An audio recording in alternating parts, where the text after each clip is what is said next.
قام بها عادي، انسان عادي تاع رئيس الملك، كان زور الزوجه تاعه تما، شغل في طريقه راح زار الملك عادي. يعني الناس دارت منها انها على انها انجاز تاريخي. يعني موريتانيا سبحان الله متغير الاحوال، مانيش عارف انا، ما لا ادري، يا اما المغرب طاحت به يا اما موريتانيا طلعت بها، واحده من زوج. يعني حاليا يا اما المغرب يا طاحت به يا اما موريتانيا طلعت بها. شوف، انا نجاوبك بكلام اللي قال الصحفي ديريكت الرئيس ديالكم، قال له نحن كل حدودنا مشتعله، لا تستطيع ان تنكرها، كل حدودنا. قال له انا سفت بعيني وسمعت بأذني امام في لقاء الدوري مع الصحافه الوطنيه، الصحفي قال للرئيس لا تنكروا، لماذا تقول المغرب هو المطوق؟ انتم هم المطوقين، اطول حدودكم مطوقه كامله، هذا لا يمكن، لماذا تخفوا هذا الامر؟ انا اعطيتك دليل ديال مقارنه فقط بين زياره رؤساء الدول للجزائر والمغرب، دير مقارنه واحده سهله وجاوب، تجاوب نفسك، غادي تجاوب نفسك. لا اسمع اخي الكريم، ولا رئيس دوله جا للمغرب ما عدا ماكرون جا للجزائر كذلك، بون، ولا رئيس دوله جا للمغرب. اذا المغرب لا، اسمع اخي الكريم، انت الان تدخل في اجنده شخصيه للملك. الملك ربما تكون له ظروف خاصه. المهم هذا ليس هو الذي، هذا ليست هي مؤشرات العلاقات الدولية. نحن رأينا أن أكبر الاجتماعات الاستراتيجية تم تنظيمها في المملكة المغربية. أكبر الأحداث الدولية المالية تم، حتى روسيا عندما أرادت أن تنظم اللقاء مع الدول العربية اختارت المملكة المغربية، وقع ذلك في مراكش. البنك الدولي وجميع الممولين الدوليين عندما أرادوا أن يقيموا اجتماعهم السنوي أقاموا في مراكش، وتحولت مراكش إلى العاصمة المالية للعالم. وجاء رئيس البنك الدولي وكان في مراكش، وكان في افتتاح البرلمان المغربي، وناداه الملك وجاء وحضر هو والمديرة العامة في البرلمان المغربي. هل ماذا تتحدث؟ هو جاء عند زبون من الزبائن تاعو. لا لم يأتي زبون، لا تنكر، لأن أنا حكيت لك على مسؤولين من الصف الأول يا أبي طالب، رؤساء دول ما كانش لا يأتي أي رئيس. وزير المالية، وزير الاقتصاد، محافظ البنك المركزي لكل الدول كانوا متواجدين في مراكش. يا أخي لا تقارن بينكم وبين المملكة المغربية. يعني رئيس دولة واحد زار المغرب في 5 سنوات، هذا ليس قياس. ما نعطيه لك القياس هو أبي طالب. القياس. تفضل أرارز، جاوب أنت. نعطيوه الرؤساء اللي كاين ديال إسبانيا اللي اعترف بالمغربيات بالحكم الذاتي، كاين ديال فرنسا. احنا الناس كيجيو زيارات فاش كتكون الإرادة ديال المغرب انتصرات. حنا ما عندنا داك خيطي بيطي اللي سميتو، ما عندنا ما نديرو به الا ما كانتش شي فائده. هذه بعدا الاولى. القضيه ديال الزياره ديال الملك الامارات، يعني وشفنا الاستقبال الكبير اللي دار ليه، وهذا ما عرفتش دابا قادر علاش بغى يقارن، يعني داكشي اللي عنده في بلادو بغى يدير عليه اسقاط على المغرب. حنا الملك ديالنا ما كيدشنش روبيني ديال نافوره ولا سميت. انت ذاك النهار درتي فيديو كتهضر فيه على التي جي في، راه الملك تاعك دار مستودع، دش المستودع. ما قاطعتكش قادر، انا ما قاطعتكش. واش بغيت الا خليناك حتى تسالي الهضره، حتى تسالي، قول داك الشيء كله اللي عندك عاد نجاوبك. باش نبداو نتخاطفوا على المايك ما كاين حتى شي معنى، حيت ما تسمعني ما غاديش نسمعك. باش نتفاهموا، ياك خليناك حتى قلتي داك الشيء اللي عندك حتى حبستي ياك. الوضع دابا صراحه، وهذا هو المشكل السي ابي طالب، انه العالم الاخر وهذا قادر منهم هو الانكار ديال الواقع. راه ناس ما عايشينش معنا في الواقع فعلا، كما قال الملك عايشين في العالم الاخر. الواقع قدامهم كيشوف باللي الجزائر من ازمه الى ازمه، ازمه مع اسبانيا، ازمه مع فرنسا، ازمه مع دول الساحل، ازمه مع دول الخليج، ولاو كيهضروا اليوم على انهم ينسحبوا من الجامعه العربيه. المغرب حنا الملك الزيارات ديالو لافريقيا دار 50 زياره، دار على افريقيا كلها. فاش كان غادي يرجع المغرب الاتحاد الافريقي، والزيارات كلها تقضات، والعلاقات مع الدول ميسره. ما كايناش الملك يدخل بالصوره ديالو. الا كانت شي حاجه جديده راه كتشوفوها، هو مثلا الاستقبال ديال وزراء الخارجيه ديال دول الساحل، لانه كاينه شي حاجه جديده، كاين شي جديد. الملك كيخسر الزيارات ديالو فقط الا كاين شي جديد وشي مكاسب جديده للمغرب. اما غير باش الملك يبقى يستقبل ويقلب على الوساطات، هذه ما كايناش. والمغرب ما كيطيحش حتى هو في التناقضات، المغرب واضح مع الامور ديالو، يعني واضح. نتوما دابا الزياره ديال السلطان ديال سلطنه عمان، انتم كتهضروا على دول ديال التطبيع وكتجيبوا واحد من اكبر المطبعين مع اسرائيل، والوحيد اللي استقبل نتنياهو بديك الطريقه هذيك.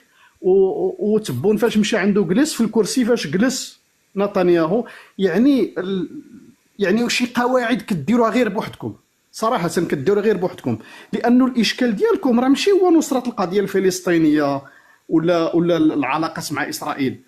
الاشكال ديال الجزائر في العلاقات ديال المغرب مع اسرائيل هو الاختلال ديال التوازن العسكري في المنطقه، وانتم واعيين بهذا الشيء وعارفينه. هو الزياده والقوه ديال النفوذ ديال المغرب في العقر ديال الدار ديالكم، وهو ما الكلام اللي خرج دابا ديال ما يسمى بالانبوب المزيف. لكن السي ابي طالب هضرنا على الانبوب المزيف.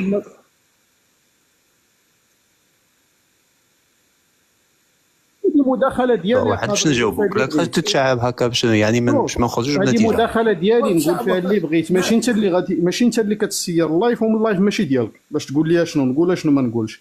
عجبك الحال تسمع، ما عجبكش نزل. انا كنهضر كما السي ابي طالب هضر على هاد النقاط كاملين، حتى انا كندور عليها كاملين. انت فاش تجي النوبه ديالك قول لي بغيتي ونجاوبوك، فهمتي؟ لا كدار شوف، لا شوف انتر بارونتيز، انا ما تكلمش عليها. انت اخترت موضوع الان وجبت الملك والزيارات وكذا وكذا. ما تكلمت معاك، جاوبتك انت. لماذا قلت لي لماذا قمت بالفيديو؟ انا ما تكلمتش على الملك. لا ما تكلمتش على الملك، تكلمت لك عليك انت علاش درت لك الفيديو. لا انت اللي بديتي بالملك، لا انت اللي بديتي به. شغل هذه للامانه بدات تدخل في لاجوندا دي روا لوي، يعني الروا ما زار كذا. لا با داجوندا، لا با داجوندا، اجندا خاويه، ما كاش تيجي يشوفها. شنو؟ وما قدرتش تجاوبوها، ما كاش رئيس دوله يجي يشوفها. هو حر. مشكله هذه. لا شوف، الملك تكون عنده اجنده ولا ما تكونش عنده، هذا بعدا اولا ماشي شغلك، لانه ما كيحكمش الجزائر، هذا كيحكم المغرب، والمغاربه عاجبه ولك تهضر على تبون كيف السياسه هذه عاد. واش ممكن تخليني نكمل؟ انا ما جبناش كاع الرئيس ديال تبون، حنا جبنا الرئيس ديال تبون فيما كيهضر على الانبوب المزيف، اللي ولا الانبوب ديالكم اللي مزيف وغير قابل للتنفيذ بالانسحاب ديال النيجر. يعني هاد الامور هذه ما كتبغيوش تقبلوها، اللي هي منطقيه وواقعيه وسياسيه. حنا خلينا نهضروا على المشاريع، ولا نخليو الاشخاص كاع ابار. انت هضرتي على الملك كيدير المشاريع اللي كتسلك بلادو. الا شي زياره مهمه بحال الزياره للامارات اللي فيها مشاريع وفيها انجازات ديال المغرب وفيها مشاركه ديال الامارات اللي مرضاتكم دابا وانتم كتسبوا فيها بدون سبب، راه كيدير الملك الزياره. لكن الملك في الوقت ديالو وفي الاجنده ديالو هو اللي كيحددها، هو اللي كيحدد الرؤساء اللي يجيو عنده امتى يجيو عنده. وفين الملك لا يسعى الزيارات، ماشي بحال الرئيس ديالكم اللي كان كيتسنى زياره لفرنسا 3 سنين وكيتسناها 3 سنين وهي كتاجل. وفي الاخير فاش بغى يديرها جا ماكرون قال ليه راه غادي الا بغيتي دير زيرو كاين عندي لك واحد الخبر راني اعترف بمغربيه الصحراء، وصافي رابط العلاقه الى يومنا هذا وانتم مأزمين. والرئيس كيكذب كيقول باللي اسبانيا بدلت الموقف ديالها. نفسك باسكو غادي من بعد من نقول تدخل لك في الملك شي يكذب غادي تقعد تبكي هنا. احترم نفسك، تأدب. ماشي انا اللي كنقولها، قالها الجميع كيكذب في القضيه ديال اسبانيا. ماشي قلت لك انا كيكذب، هو كذب في القضيه ديال باللي اسبانيا سحبت الاعتراف ديالها، وهذا غير صحيح وهذا معروف وكل شيء متبعه، وانت عارفه براسك، عارفه وكتكذب على راسك. لان هذا هو الاشكال ديالك. انت ذاك النهار حيت حاقد ما عندكمش مشاريع في بلادكم، خارج دير فيديو كتهضر على التي جي في، كتقول الاشخاص كالعريان الخاتمه مولاي. هذا هو باش بديتي حقدا من عندك. دير تي جي في بحالو. انتم دايرين تران كيتمشى ب 80 كيلومتر في الساعه ودايرين عليه حيحه، وبغيتي تقارنوا بتران كيتمشى ب 320 كيلومتر ولا 350 كيلومتر. توا هذا اخ انتحار ديال المنطق. هذا تاع السوق هذه هذا تاع السوق يعني. لا شو راه الهضره ديال السوق انت اللي كديرها، وانت اللي ما عندكش مستوى. اخر واحد يهضر على المستوى هو انت، لانك انت كدير فيديوهات وكتهضر على ملك ديال دوله. حنا الناس اللي كيهضروا على تبون هو فاش كيجبد المغرب عاد كيجاوبوه الناس. اللي بالك ما عمرو جبد الجزائر على فمو، ما مساليش كاع ليكم الا يدخل بالكلمه التاريخيه اللي قال، اللي هي انكم عالم اخر. وفعلا هذا العقل ديالكم انت نموذج باللي راك من العالم الاخر. تحياتي يا سي ابي طالب، نخليو الاخوان يشاركوا. شوف، انا فقط ساعرض عليكم قضيه. اتركوا الشخصنه واتركوا المسؤولين الكبار عنكم. انتقدوا السياسه، انتقدوا السياسات، انتقدوا ما شئتم، ما تريدون. اتركوا الاشخاص والشخصيات. اشخاص والشخصيات ما عندهم علاقه. يمكن ان تقول ان مثلا كما قلت المغرب، قول يا سيدي المغرب ما ياتيه زياره، المغرب لا ياتي رئيس مغرب، الملك ما يمشيش، الملك يجيش، ما يعنينا. نحن ما ندخل في اجندات الرؤساء ولا الملوك ولا تحركاتهم ولا تصرفاتهم كاشخاص. كل واحد عنده اكراهاته وعنده اموره وعنده اموره الخاصه. انا السي ابي طالب معذره، راك عارفني راه كنناقش دائما الافكار، لكن هو اللي دخلنا في هذه المتاهات ديال تهجم على الملك بوحدو، وحنا ما نسمحوش باللي رمز ديال الدوله. نقدر نجاوب انا هذا البكائيات يا ابي طالب؟ ما جاوبتش. انا تكلمت على العزله الدوليه اللي يعاني منها المغرب. انا ماشي عزله، انا ما نشوفهاش عزله. بقى في العزله الدول وتلك الامور، واتركوا الشخصنه والاشخاص. تفضل. انا نتكلم على العزله، ما نتكلمش على الملك. وكل احترام للملوك والرؤساء، هذه ما عنديش مشكل فيها يا اخي. فقط نشكر الاخ لان بارامون متتبع جيد للفيديو تاعي، مرحبا به على كل حال. كما انا متتبع لابي طالب وكل شيء عادي، مرحبا به على كل حال. معايا شاف الفيديو تاعي وعلق عليها. الفيديو ديالك شفتو عند الناس كيهضروا عليه. خليني نكمل. خلي ما تقطعنيش. شوف، فيما يخص الانبوب غادي نتكلم لك بالاقتصاد. الانبوب كما قلت انت، ولكن ما باين هو المستوى. درتو الحيحه هذا مش عارف، تكلمتوا عليه في 2023، قلتوا غادي يبدا في 2024، انتهت 2024. الدراسه الان تاجلت ل 2026. نجيب لك دليل من المغرب، الدراسه تاجلت ل 2026. دراسه الجدوى 2026 الدراسه. نجيبها لك من المغرب. لا انا اللي اعرف. نشروا افريكا انتيليجنس. صافي افريكا انتيليجنس، وانت مطالع شويه تقدر تجيب هذا. انا طالع. انا شوف، انا نحط لك الان هون رساله، نحطها لك الان. راني نقول لك شنو غادي تقول. انت غادي تقول باللي نفس الحضره اللي قلتها لما في المؤتمر وعن مع لا تقولها. انا شفت وانا طالعت على ورقه وجاءت باخره مغربيه الى تدرس للاخر. انا نعرف القصه هذه، ولكن ليست قصه. هذا تصريح من وزارة سيادية لبدء مقطع الشمالي لأنبوب الغاز. خليني من الهضرة الخاوية، انت اللي بغيت تخوي الهضرة عند. خليك من الامور. راي افريكا انتيليجنس الدراسه تاجلت ل 2026. انا نقول لك، انا معليش، انا خلي المداخله تاعي. الدراسه تاجلت ل 2026، والسعر تاع الخدمه تاع الانبوب راهي رايحه ل 30 مليار دولار. على كل حال انا ندير انبوب، ما عنديش مشكل انا مع ديال انبوب ان شاء الله يتحقق. على كل حال 20 سنه تاع بناء ومنها المغرب. ولكن الاخوان المغاربه ربما ما عندهمش بعد النظر. المغرب لا يبحث عن الغاز ولا يبحث عن الانبوب ولا يبحث عن منافسه الجزائر ونيجيريا. المغرب عنده مشكله في ما يسمى بين قوسين وحدته الترابيه. يحاول يمرر الانبوب على ان القطعه الارضيه هذيك انها ملكه صحيح. هذا مكان المغرب لا يريد الانبوب لدوافع اقتصاديه كما تتخيلوا هنايا في التيك توك وكلش، ولكن لدوافع سياسيه، ومن حقه هذا حقه، يعني حقه. والجزائر تنافس في ذلك عن طرق اخرى، عن طريق النيجر. اما تاع النيجر خرج منها ولم يخرج منها، هذا كلام مهاترات. على كل حال انبوب الجزائري للنيجيريا النيجر اقتصاديا هو الأقرب إلى الواقع على كل حال. والجزائر ليست من مصلحتها حتى يفوت أنبوب، لا هذا ولا هذاك. ليست من مصلحتها يفوت أنبوب لا هذا ولا هذاك على كل حال. دونك الجزائر عندها تربح في الوقت معاك ومع نيجيريا، وتربح في الوقت على كل حال. وانت مجال خير ينفع. فيما يخص زيارة سلطان سلطنة عمان، المشكلة أنك أنت ما تعيطش وتضحك تتنمر على الناس اللي يجيبوا الكبش تاع 4 ملايين.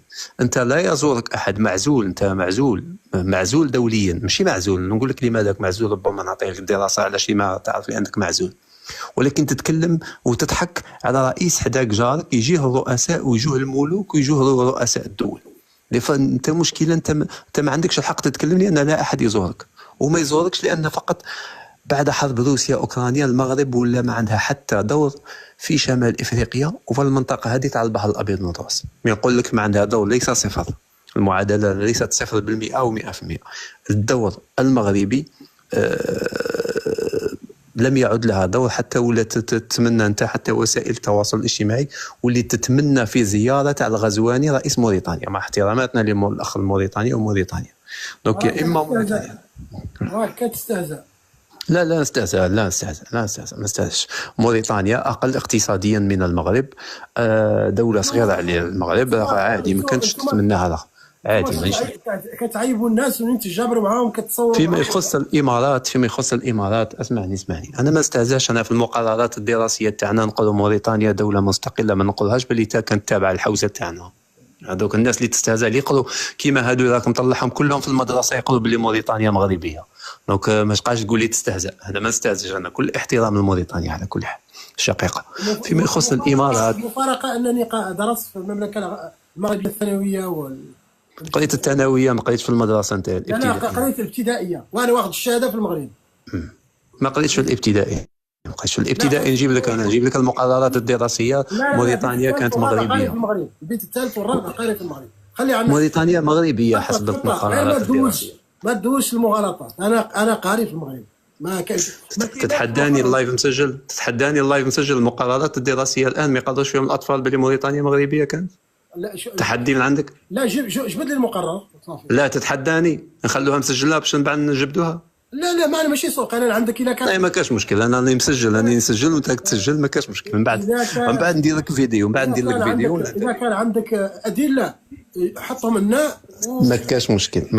من بعد ندير لك فيديو. جبنا اولا على الدراسه تاجلت الى 2026. خلينا افريكا انتليجنس وجيب لي ونبثوها هنا انها تاجلت. انت تقول تاجلت وانا اقول لك انهم بداوا في المقطع الشمالي، وان هذا الرجل اعلن بالامس تمويله لذلك المقطع.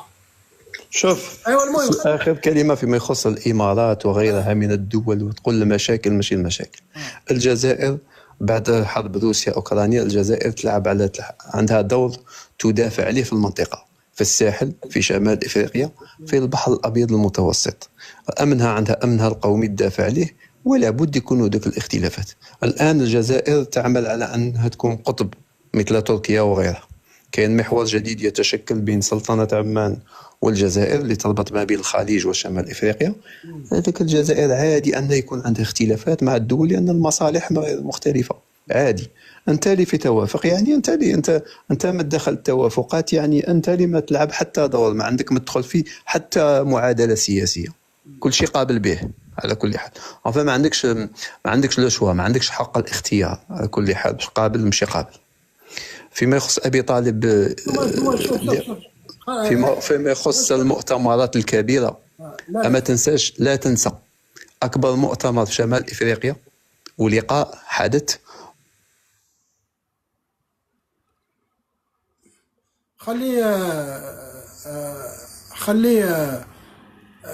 خلي فمي يغلقوا لي الموديراتور تاع ابي طالب. يقول لي نقول هذا وحدي. قلت لك لا تنسى يا ابي طالب ان اكبر حدث في شمال افريقيا في هذه عامين ولا 3 سنين هو الحدث تاع استضافه الدول المصدره للغاز، اللي دخلت فيه موريتانيا كدوله مصدره ولا دوله ضيف وشرف. هذا ليس اكبر حدث. سيت ان كلوب دي اكسبورتاتور دي غاز، وصادفت موريتانيا، جات في موريتانيا ولا السنغال بما انهم سيصدرون. هذا اسمح لي ليس اكبر حدث، اقولها بكل صراحه. كان اكبر حدث شمال افريقيا، نتحداك، اعطيني حدث اكبر منه. لا انا اقولها لك اكبر منه. الاجتماع الذي وقع للممولين الدوليين على المستوى العالمي في مراكش لا كان اكبر حدث يمكن التحدث عنه. هذاك هو كان مؤتمر تاع الفقراء، تاع استضافه الفقراء. لا يا في لا بنك مونديال، لا بنك افريكان ديفلوبمون، لو فاديس، كل الممولين الدوليين، كل هادو المغرب جابون فيهم كاع في الكذب. ولا اف ام اي، اسمعني، والبريزيدون دي اف ام اي والديريكتور جينيرال وكل شيء. لا هذا لا نقبله منك هذا الكلام. تجي لي منتدى غاز مرة قال لي فيه شيء أهمية. هذا العالم كامل، منتدى غاز حاضر فيه 15 رئيس دولة، رؤساء الدول، انت تقارنه لي بمدير بنك. محافظي البنوك المركزية العالمية كانت مجتمعة في مراكش ووزراء المالية. خلي عنك انت، لا يقارن هذا الحدث. المهم دابا ندير لك فيديو على هذه كذلك. يرجع لك الكلام كذا. خلي مولاي باش تفضل اعتذر. السلام عليكم ورحمة الله تعالى وبركاته. استناني هنا بابا. تفضل. طيب السلام عليكم الإخوان اللي معنا، أخ أبي طالب أولا، والإخوان الضيوف والإخوان اللي معنا في اللايف مستمعين لكم. شكرا لكم على الدعم والتكبيس وكثرة المواضيع، ولكن أنا غنرجع للأحداث. أنا ما غاديش نبقى نهضر في ما جايش. أولا قبل كل شيء غادي نغتنم هذه الفرصة باش نفكر المغاربة ونقدم التهاني بمناسبة ذكرى 22 لميلاد ولي العهد الامير مولاي الحسن. اليوم راه كمل 22 سنه تبارك الله صلى النبي. الحمد لله. يكمل ويزيد. اليوم عنده الذكرى ديال وكانه امس. سبحان الله، الحمد لله على كل اصبر تبارك الله. الان اصبح شابا يشتغل بمكتبه وفريقه، وتوا يتمرس الحمد لله ويسير على قد تعليمات صاحب الجلاله وتحت إمارة صاحب الجلالة. كاين ما نقول لكم يا الإخوان. غنرجع لنقطة واحدة. راه من نوفمبر الآن المغرب استقبل ماكرون اللي طلب باش يجي للمغرب 4 مرات، ما تقبلت له الرحلة حتى ل5، وجا مدلول باش يجي يعترف بغربية الصحراء. كيجي على 4. انا نحترم الرئيس عليه، يحترم ماكرون ما يجي على 4. أنا لا أتحدث عن يحترم الرئيس ماكرون ما يقولش مدلول. أنا لا أتحدث عن فخامة الرئيس عبد المجيد تبون، الله يخليه لينا، يحيى عمي تبون، الله يخليه لينا ذاك الراجل، هبة من عند الله. نحبه في الله. والله نحبه في الله. مولاي كادر سيت ان فرونسي، يعني عنده الحق يدافع عن الرئيس. استسمح. جو سوي ديزولي، جو بريزونت تو ميز اكسكوز على بريزيدون دو لا ريبوبليك فرونسيز. مولاي ما عمر الدم يولي ما سمعتي. والان اعود الى الموضوع. ماكرون ترفضت لي الزياره 4 المرات، حتى خرج هو تيقول لهم جي غير او ماروك اون اكتوبر 2022 ما جاش، 2023 ما جاش، ما جا حتى الاخر ديال 2024، حتى كمل الشروط، حتى استوفى الشروط ديال الملف الحصول على تاشيره رؤيه الملك ولقاء الملك. الا بغيتي تتلاقى مع صاحب الجلاله خصك تاخذ تاشيره، والتاشيره عندها ملف وفيه شروط، فيه عدد ديال الشروط. ملي كتستوفي الملف ديالك وكتكملو وكتقدمو وكيتدرس، الا كان كامل كيتقبل، والا ما كانش كامل تيقول لك ديزولي راه ما عطيناكش الفيزا، ها السبب علاش، ها السبب علاش. كتمشي ثاني دير كونستيتيسيون ديال دوسي اخر، وكنعلموك مشاو لك لي فري ديال الفيزا ما كيردوهمش لك. استقبل كذلك فخامه الرئيس الموريتاني محمد ولد الشيخ الغزواني في ظروف خاصه، وحنا كنشتغلوا دائما في الظروف الخاصه، لان اصلا المواضيع ديالنا خاصه. حنا ماشي خصنا ديك البهرجه ويجي شي واحد يجلس ونديروا له ونفعلوا له ونعشيوه في سوفيتيل ولا لا. حنا ناس كنديروا داك الشيء تحت الطاوله، حنا كندوزوا داك الشيء بسلاسه. واستقبل مؤخرا 3 الوزراء الخارجيه ديال دول مالي وبوركينا فاسو والنيجر. هادو هما اللي شفتو كبار. الا شتي راه كاين واحد القاسم مشترك مع هاد الناس اللي كيزوروا صاحب الجلاله، هو الوضع في شمال افريقيا والساحل اللي كيتموقع فيهم المغرب. المغرب ما عنده ما يدير برئيسه الهند، ما عنده ما يدير برئيس باكستان، يمشيو يديروا الحرب بيناتهم في اتساع، ما عنده ما يدير بعدد ديال الناس، كيخلي داك الشيء اللي بعيد عليه. كاين بوريطه مكلف بداك الشيء الاخر عادي وعادي جدا. بوريطه الا مشى لواشنطن يعني هو كافي انه يخرج الحنش من الغار، كيجبد هذيك الزماره ديالو كيزمر وكيخرج داك الحنش من الغار، كيعرف يصرع الحنوشه، كيطلعهم من الدار، كيخرجهم منين مخبيين من ما كانوا. مشى لبوريطا يومين ان شاء الله الرحمن الرحيم كما شفتوا، زار واشنطن واكد الاعتراف الامريكي، ماشي التويته، اكد الاعتراف الامريكي، وخرج كذلك طلب ديال غادي تدرج جبهه البوليزاريو كمنظمه كبابيه، وطلع كذلك أوامر من الرئيس الأمريكي ديمتورا بإطلاق مفاوضات حول الحكم الذاتي تحت السيادة المغربية. سطروا عليها الإخوان كيف في البلاغ الأمريكي موروكان سوفرينتي تحت السيادة المغربية. سطروا على هذه المسألة. هذه باش نوضحوا الأمور ونبينوا كيفاش كنسافروا، كيفاش كنتعاملوا مع العالم، كيفاش كنتفاعلوا مع الأمور، ماشي بالشو، ماشي بنستقبلوا حنا ما مساليينش أصلا. طيب تكلمتوا شويه على الملك ونسيتوا واحد المساله. الملك ليس رجل، هو مؤسسه ملكيه الاخوان.